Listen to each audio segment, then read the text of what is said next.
rencanamu, ajar ku berserah hanya padamu. Pimpinlah jalanku dalam terang firman-Mu, ajar ku berharap hanya padamu.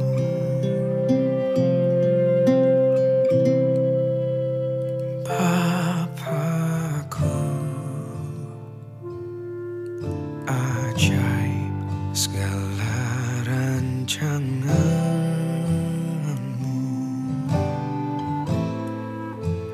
Tuhanku, heran perbuatan-Mu.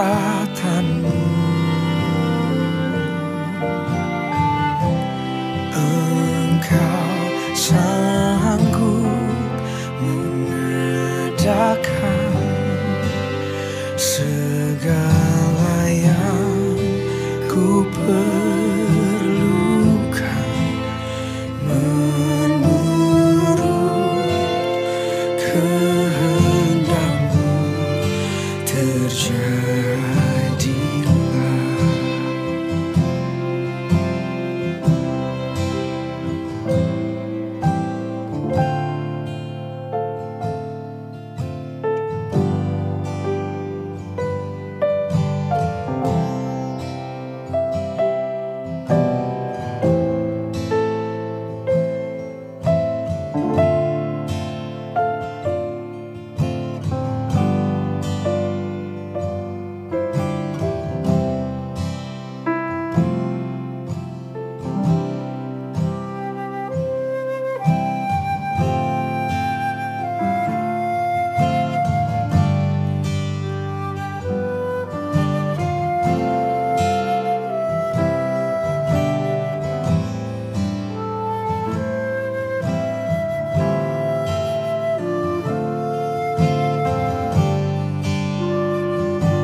Shalom Bapak Ibu sekalian di dalam kasih Tuhan.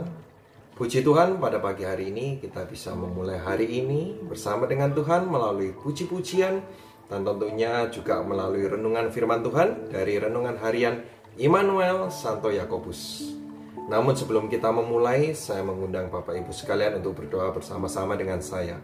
Mari kita mulai. Bapa, Putra, dan Roh Kudus. Amin. Selamat pagi Bapa di surga, untuk kasih setia yang luar biasa yang boleh kami terima saat ini. Terima kasih Tuhan Yesus Kristus. Engkau adalah Allah yang hidup dan Allah yang bertahta di dalam kehidupan kami. Pada pagi hari ini kami mengucap syukur ketika kami boleh bertemu dengan Engkau Tuhan.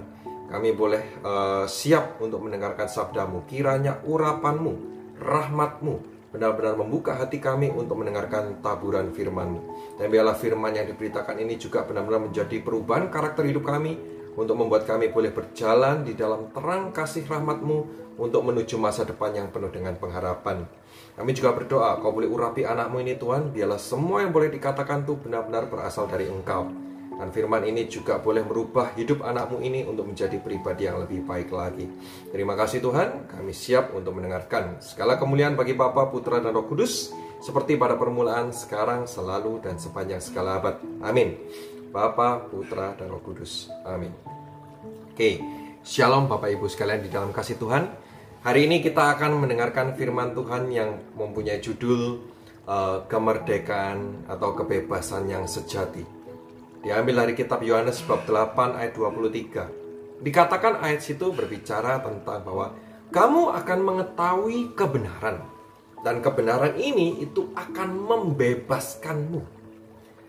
Bapak Ibu, saudara-saudariku, kelihatannya ayat ini cuma sepele ya, sekilas. Tetapi maknanya sangat dalam sekali. Dikatakan bahwa ketika kita mengetahui kebenaran, maka kita akan bebas. Kita akan memiliki kemerdekaan, kebebasan sejati. Tetapi sebelumnya kita paham lebih dalam, kita teliti dulu sih, apa sih arti kebebasan itu? Mungkin secara awam kita memahami bahwa kebebasan itu artinya bebas melakukan segala sesuatu. Kita bebas. Saya kasih contoh. Ketika saya dulu masih usia SD, ya SD kelas 1, SD kelas 2, saya itu seringkali kalau liburan sekolah itu pulang ke rumah nenek saya. Dan bagi saya, di rumah nenek saya itu ya, itu adalah tempat kebebasan sejati. Kenapa? Karena pada saat itu saya itu boleh main game konsol, jadi game Nintendo waktu itu, sepuas saya. Nenek saya tidak pernah melarang. Bagi nenek saya datang dia udah senang. Jadi saya bisa bermain game itu sampai 22 jam. Tidak makan sambil main, tentunya tidak mandi, dan saya bermain non-stop. Jadi bisa bayangin ya, 22 jam. Bagi saya itu adalah sebuah kebebasan. Tetapi kalau kita pahami firman Tuhan, apakah artinya kebebasan itu seperti itu? Ternyata tidak, saudaraku. Kebebasan sejati di dalam Tuhan adalah ketika kita mengetahui yang benar, ya, dan melakukannya. Itu adalah kebebasan. Kebebasan itu bukan berarti tidak ada aturan. Tetapi kebebasan itu artinya, menurut Paus Benediktus pernah berkata bahwa kebebasan yang sejati adalah ketika seseorang melakukan yang benar, ya, bisa memilih melakukan yang benar tanpa terganggu oleh perbuatan-perbuatan salah, godaan-godaan, kedagingan, dan sebagainya. Dikatakan seperti itu.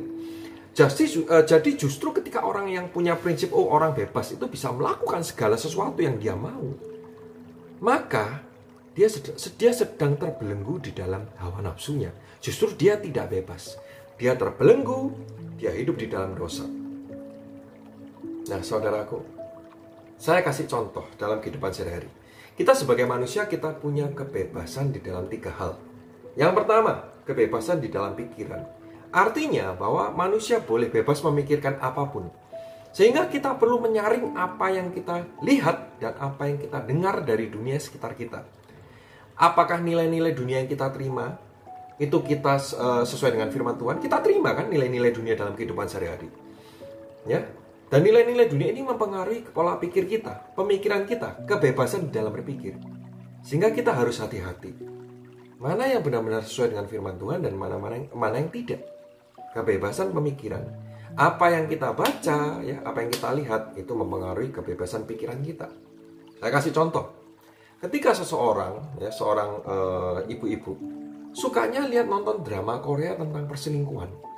Dia suka nonton drama Korea, semuanya seri dia tonton, pokoknya tentang perselingkuhan. Apa yang terjadi? Pikirannya dia akhirnya selalu curiga kepada suaminya. Wah, suamiku ini kok pulang terlambat, pasti sedang ada wanita lain dan sebagainya. Mungkin mereka yang suka nonton film horor menyukai rasa tegang, rasa takut, rasa kaget mendadak. Akhirnya mempengaruhi pola pikirnya, selalu pikiran ketakutan, ketidakpercayaan, pikiran-pikiran yang negatif. Dan dia tidak bisa memilih itu. Dia menolak untuk memilih yang baik, tetapi dia malah memilih yang tidak baik. Kedua, saya berbicara tentang kebebasan di dalam berkata-kata. Saudaraku, kebebasan di dalam berkata-kata itu berbicara bagaimana kita menggunakan lidah bibir kita dengan bijaksana. Contoh, sebagai orang tua mungkin kita mendidik anak-anak kita saat ini yang mungkin study from home. Pasti ada momen-momen di mana orang tua itu marah, emosi. Tetapi apakah mulut dan lidah kita ini mengucapkan kata-kata berkat, kata-kata mendidik, atau malah mengucapkan kata-kata kutuk? Bodoh kamu, goblok kamu, diajari gitu aja tidak bisa. Aduh, kamu itu nyusahin papa mama. Atau kita menggunakan kata-kata lidah bibir ini, kebebasan, kemerdekaan ini, ya, dengan kebenaran, yaitu ketika kita mengucapkan berkat kepada anak-anak kita. Kamu bisa, nak. Papa bantu. Kamu tidak sendirian. Jangan takut, papa di sini, mama di sini. Jangan khawatir, ayo papa dampingi. Saudara, mulut kita juga punya kebebasan. Dan yang ketiga, saya berbicara tentang kebebasan bertindak atau berbuat. Sebagai anak Tuhan, kita punya kebebasan untuk memilih. Apakah saat ini kita punya kebebasan bertindak untuk membantu orang-orang yang lemah? Atau kita berusaha memberikan kolektor kepada gereja yang lagi tutup saat ini? Karena saya memiliki seorang teman.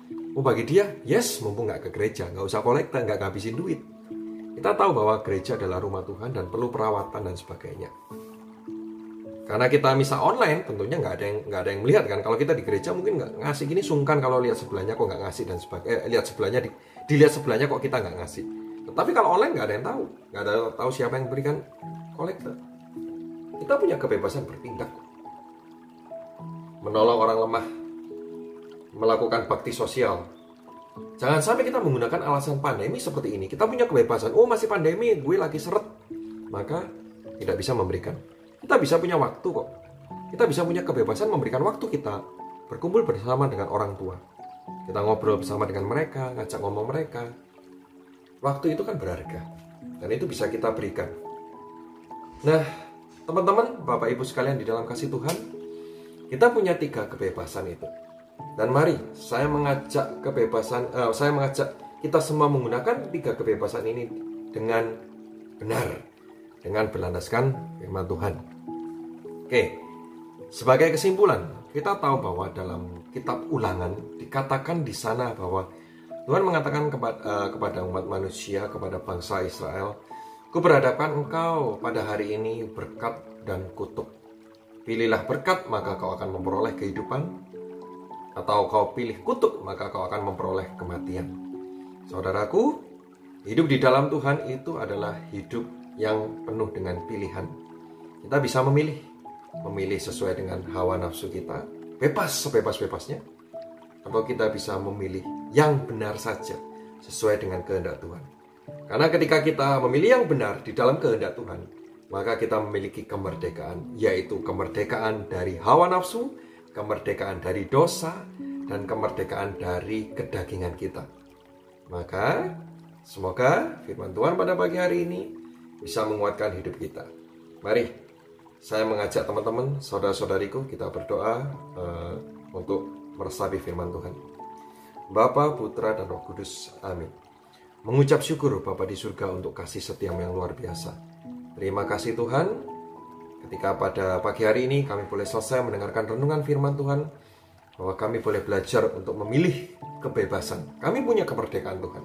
Dan biarlah kami boleh menggunakan kemerdekaan itu, menggunakan kebebasan itu untuk memilih pilihan-pilihan yang benar, sesuai dengan kebenaran. Sehingga pilihan-pilihan kami boleh memerdekakan hidup kami, menuntun kami menuju masa depan yang penuh pengharapan, atau bahkan mungkin menyelesaikan masalah-masalah yang kami hadapi saat ini. Terima kasih Tuhan, kami juga tidak lupa berdoa untuk bangsa dan negara ini, supaya Kau boleh memberkati seluruh pimpinan, seluruh elemen masyarakat, pimpinan mulai dari yang paling atas sampai yang paling bawah, supaya Kau boleh menuntun mereka di dalam mengambil keputusan-keputusan yang bijaksana berdasarkan kebenaran dalam menyelesaikan kondisi pandemi COVID-19 ini. Terima kasih Tuhan, kami telah selesai. Kami akan memulai hari ini bersama dengan Engkau. Kemuliaan bagi Bapa, Putra, dan Roh Kudus, seperti pada permulaan, sekarang, selalu, dan sepanjang segala abad. Amin. Bapa, Putra, dan Roh Kudus. Amin. Oke. Terima kasih sudah tetap setia mendengarkan renungan. Dan sekali lagi, saya Brother Budi Kusumo. Saya mengajak teman-teman, saudara-saudari sekalian untuk tetap setia mendengarkan renungan harian Immanuel Santo Yakobus tiap pagi. Karena setiap pagi kita akan disegarkan firman Tuhan, kita akan dibenarkan, dan akhirnya kita bisa berjalan sesuai dengan rencananya. Jadilah orang-orang yang selalu dimenangkan di dalam Tuhan. Terima kasih dan Tuhan memberkati. Amin.